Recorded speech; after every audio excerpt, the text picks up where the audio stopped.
Korean romanization is a mess. Now, I quite like the current official romanization for South Korean. It's distinctive, easy to type and use, and fairly transparent to pronunciation and the native Hangul. But it's come a long way to get to this point, and there are still a couple of artifacts of its journey. Over the past 200 years, Korean has had quite a large number of romanization systems applied to it, attempts to render the language into Latin letters for easier international comprehension. The earliest system was created in 1832 by Philipp Franz von Siebold, a German doctor working in Japan. This is the system he used in his publications, including a short dictionary, personal and place names, and a collection of literature. Some notable differences from the modern standard include the representation of the various stop series, and use of vowel letters for the glides. The next major romanization came in 1847 from French missionary Claude Charles Dalle, who used this for his book, The History of the Church in Korea. His system was rather different to Siebold's. It was based on the spelling conventions of his native French, using OU for the U vowel, I for the glide Y, and E for Korean's sound, which he likely viewed as similar to the French schwa sound, Syllables were also hyphenated out, in much the same way as modern Korean names often are today. Remember this system, it'll come up again later. Finally, there was the system devised by John Ross, a Scottish missionary who worked in China and Korea, and who wrote the first Korean language Bible, as well as a number of language and cultural materials. Due to this contribution, his system became very widely used, particularly among later missionaries. A key point of his system was the use of B, D and G for the unaspirated stops, with the aspirated stops using P, T and K, a feature it shares with the modern system. In between these, and following on from them, there were other systems developed. In fact, at least 30 have been created between Siebold and the present day. But the three I just outlined were the most important of their day, and going into the 20th century, these were the three most prominent.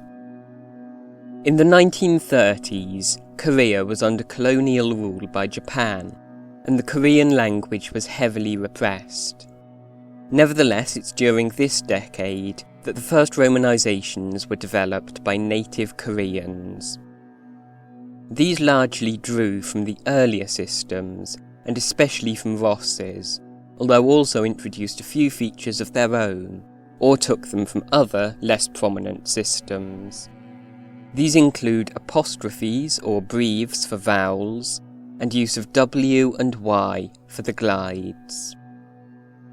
After the 1948 division of Korea into two countries, and then the Korean War in the early 1950s, both countries began to work towards new standardized romanization systems.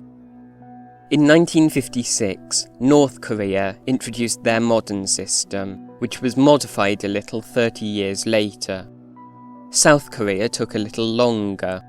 In 1959, the South Korean Ministry of Education developed a system, but there were a number of complaints and difficulties surrounding this, so in 1984 they released another, this time a little more similar to the North Korean version in the vowels, and older systems like Siebold's in some of the consonants. This system continued to be used over the next few decades, but as the internet became more and more common, typing using this system became more of an issue, so people began to consider the possibility of a new system. A wide range of people developed new ideas, leading to a small explosion of often slightly weird alternatives. In 2000, it was decided that the country would use a new system, known as the Revised Romanisation. This is the system still officially used today. But before we look at its quirks, let's look at why there's been all this difficulty in the first place. Romanising any language is hard. The Latin script was designed for one language, Latin, and even then it wasn't specifically created like Hangul was for Korean. Whenever a language differs enough from Latin, the script just isn't set up to handle this, which is part of the reason the spelling system of English is so strange. We have far too many vowels to be represented by the 5 or 6 vowel letters of our alphabet. Korean has much the same issue, with 8 to 11, depending how you count it, plus a number of vowel glide combinations represented in Hangul. The exact vowels it has are also very different to Latin. In particular, the back unrounded vowels are very hard to represent, and these are the source of some of the most disagreements among Romanizers. It also makes different distinctions in its consonants. While Latin can represent a two-way distinction in its stops, voiced versus voiceless, Korean has a three-way distinction, plain, aspirate and tense, and none of these stops are voiced. We've seen differing treatment of some of these points already throughout the video. Also, like many languages, Korean isn't pronounced exactly per its writing. Written Korean has to balance out not only the underlying form and actual pronunciation, but also, because of the way Hangul builds letters into syllable blocks, there are sometimes differences between the phonetic form of a word and its morphological makeup. Finally, there are debates around how this system is used. We've mentioned that diacritics make the language harder to type online, but these have the distinct advantage of keeping a 1-to-1 ratio of Hangul letter to Romanized form. Not only does it mean every letter has a dedicated character, but it also avoids long strings of vowels that could be ambiguous or hard to break up. Different people will feel that these factors are more or less important, as well as the fact that they may cater differently to Koreans who are already familiar with Hangul versus foreigners who are trying to interact with Korean without knowing the script. So, that brings us to the modern South Korean system, the Revised Romanization.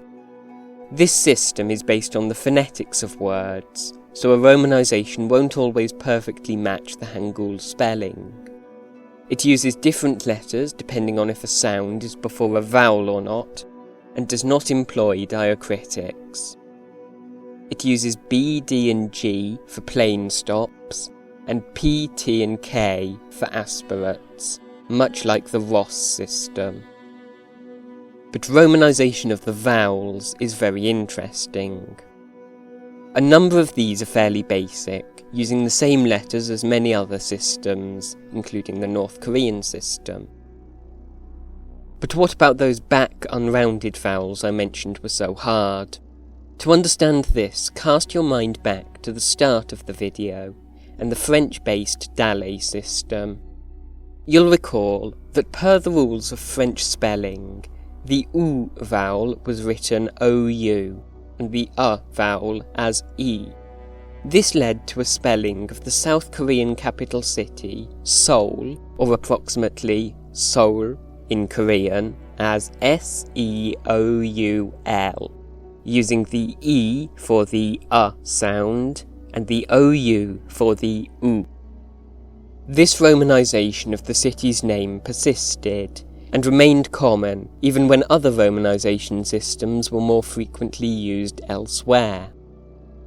In 1959, when the South Korea Ministry of Education designed its new system, this romanization was still common, although the wider Dale system was not.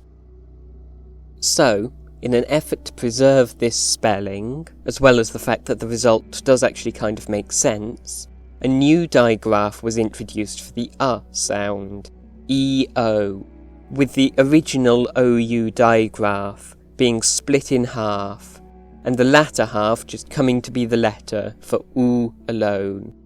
By analogy, an EU digraph was created for the higher sound. When the revised romanization was developed in 2000, these two digraphs were taken up from here, leading to their use in the modern system. So, that's it for this video. I have a very special one coming out next month, so keep your eyes out if you're interested in that. But until the next one, thank you for watching.